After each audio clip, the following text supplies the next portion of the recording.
I turned 70 this past winter.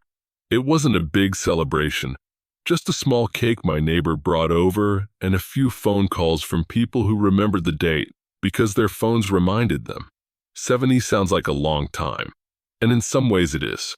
But the strange thing about reaching this age is realizing how quickly all of it passed, and how little of what I worried about actually mattered. When you're young, you think life is something you manage. You think if you work hard enough, plan carefully enough, make the right decisions at the right time, everything will fall into place. That's what I believed anyway.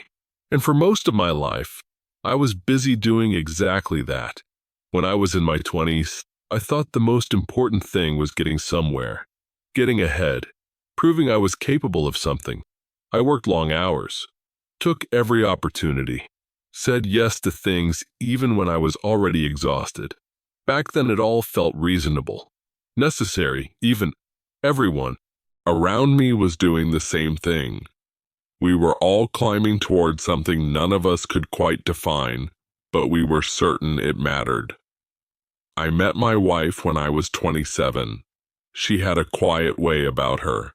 Not the kind of person who demanded attention, but the kind you noticed anyway. The kind of presence that made a room feel calmer. We didn't have much in those early years. A small apartment with thin walls, a couch that leaned slightly to one side, plates that didn't match. But we had time then.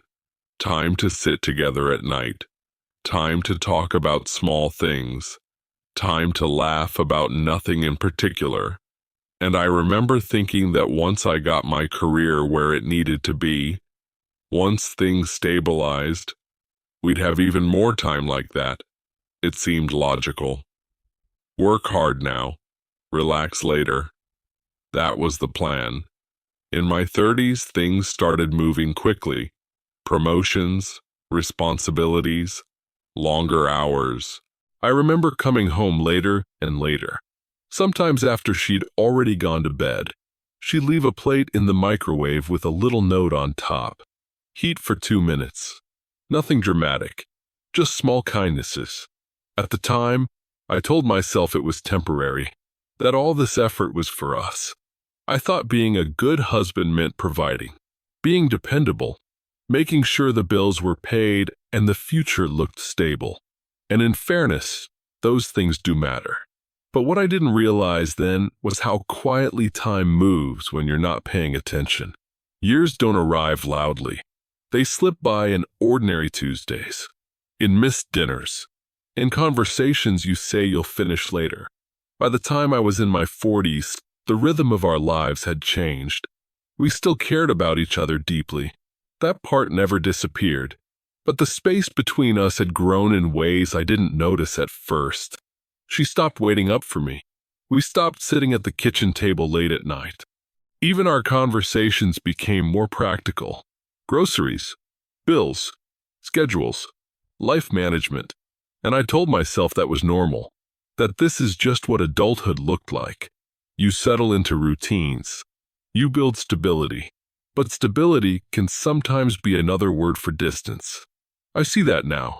There was one evening I think about often. It must have been 25 years ago. I had come home late again.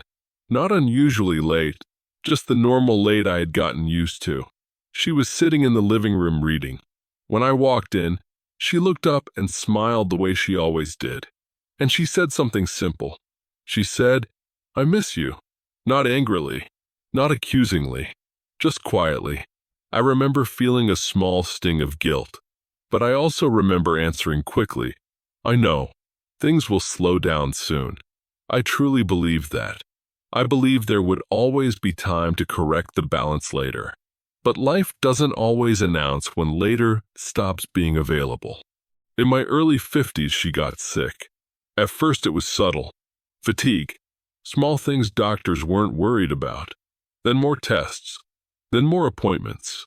Eventually a diagnosis that changes the atmosphere of a house without anyone saying a word. Illness has a way of stripping life down to its most basic pieces. Suddenly work didn't feel urgent anymore. Deadlines didn't feel important. Meetings felt strangely meaningless. But by then the habits of a lifetime were already built, and I found myself sitting in hospital rooms realizing something uncomfortable. I had spent decades preparing for a future I assumed would always be there. What surprised me most was how calm she remained through it all. She didn't talk about regrets. She didn't list things we should have done differently. Mostly, she just wanted me to sit with her. And I did. Finally, I had time. But time feels very different when you know it's limited. We talked about old memories. The crooked couch in our first apartment. Road trips we barely planned. The night we got caught in a rainstorm and laughed the entire walk home.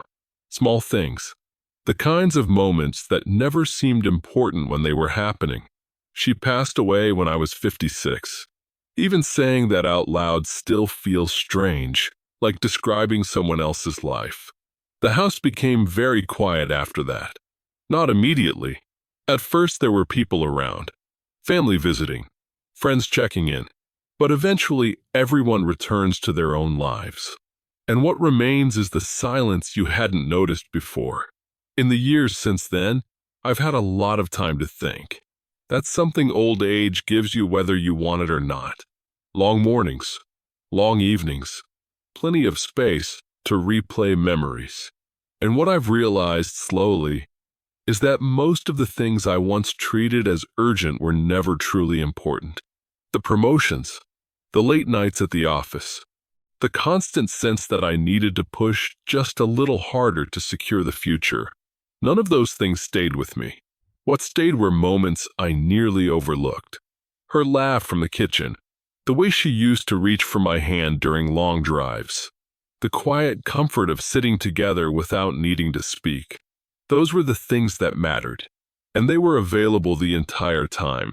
But I treated them like background noise while I focused on everything else. It's a strange realization to come to at 70.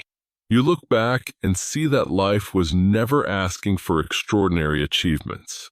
It was asking for attention, presence, a willingness to sit inside ordinary moments instead of rushing past them.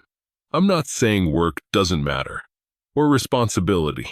Those things have their place, but they are not the center of life the way many of us believe when we're young. The center is much simpler. It's the people who sit across from you at the table, the conversations you almost postpone, the quiet evenings that don't look important until they're gone.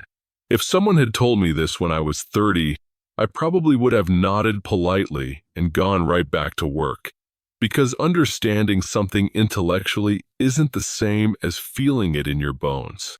That understanding tends to arrive later, sometimes too late. These days my life is very simple. I wake up early, make coffee, sit by the window, and watch the streets slowly come to life. Children walking to school, neighbors heading off to work, people busy with the same things that once kept me constantly moving. And sometimes I wonder what their lives will look like 40 years from now, what they'll remember, what they'll wish they had slowed down for. The truth is, there's really only one thing that actually matters in the long run. Not accomplishments, not status, not the long list of tasks you managed to complete. What matters is who you shared your time with, and whether you were truly there when you did. That's it. Everything else fades surprisingly fast. The world moves on. Careers end. Achievements gather dust somewhere no one looks anymore. But the moments you give to people, those stay, even after they're gone. Sometimes I sit in the living room in the evening, and for a moment I can almost hear the faint rustle of pages from when she used to sit there reading. Memory does that. It brings pieces of the past back for a second or two, just enough to remind you what once filled the room. If you're listening to this and you're younger than I am, I won't tell you how to live your life. Everyone has their own path, their own lessons to learn. But I will say this. Don't assume there will always be more time later to give people your attention. Later has a quiet way of disappearing. And the ordinary moments happening today, the ones that don't seem important, those might be the ones you miss the most someday. I know they are for me. If this meant something to you, then I'm glad you listened. At my age, you don't speak to be heard by crowds anymore. You speak because maybe one person somewhere will pause for a moment and sit a little longer with someone they love. That's all. That's the only thing that actually matters. And it took me 70 years to understand it.